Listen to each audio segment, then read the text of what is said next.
Europe. La politique en France, Hélène Jouan, le 1er juillet, ce sera 80 km/h sur les routes secondaires. Le décret a donc été publié ce week-end au JO, ce qui n'empêche pas l'opposition de remonter au créneau. C'est reparti, nous sommes de nouveau assaillis de mails contre les 80 km/h, me racontait il y a quelques jours un député de la majorité.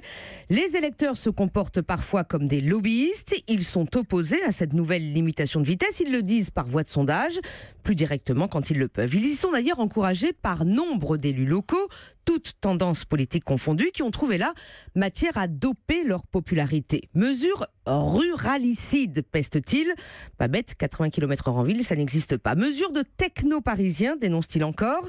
Marine Le Pen est plus surprenant, la droite, oublieuse du bilan de Jacques Chirac en matière de sécurité routière, ont lancé des pétitions contre cet abaissement de la vitesse. L'UDI vient de déposer un recours devant le Conseil d'État pour excès de pouvoir.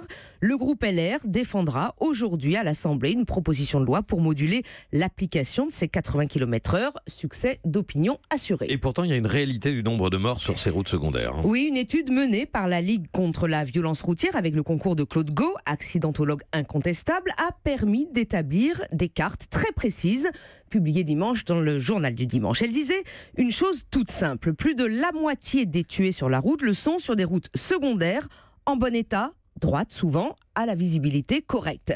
C'est un petit peu contre-intuitif, mais en clair, ça signifie que les risques sont plus faibles sur des routes étroites et mal entretenues, tout simplement parce qu'il y a moins de trafic. Et ça suffit à convaincre? Ça suffit pas? Non, visiblement non. Le ministre de l'Intérieur, Gérard Collomb, s'est permis un joker sur la question.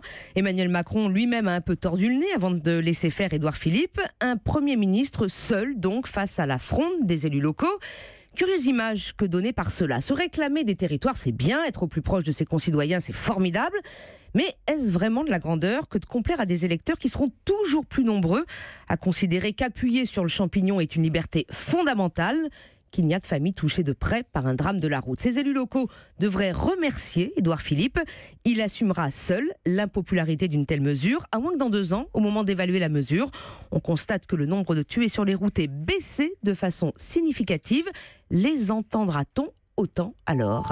Europe. Europe 1.